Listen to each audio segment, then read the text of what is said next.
తెలంగాణ అనగానే మనకు కనిపించేది స్వచ్ఛత, మంచితనము.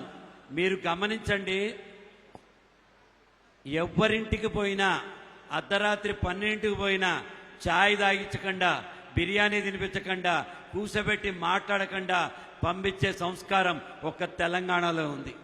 ఆడపిల్లలు ఎవరు కనిపించినా అన్నా అని మాట్లాడే సంస్కారం ఒక్క తెలంగాణలో ఉంది. ఏ ఆడపిల్ల కనిపించినా గౌరవంగా పక్కకు జరిగి గౌరవించే సంస్కారం తెలంగాణలో ఉంది.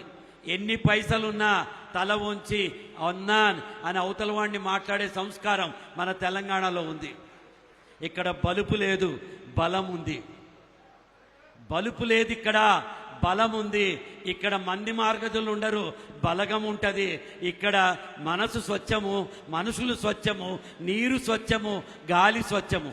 అటువంటి తెలంగాణ తెచ్చిన మన బీఆర్ఎస్ పార్టీకి, అటువంటి తెలంగాణని స్వచ్ఛమైన తెలంగాణగా మార్చిన మీ అందరికీ, కార్యకర్తలందరికీ తెలంగాణలో పుట్టి పెరిగిన వాడుగా శిరస్సు వంచి నమస్కరిస్తున్నాను.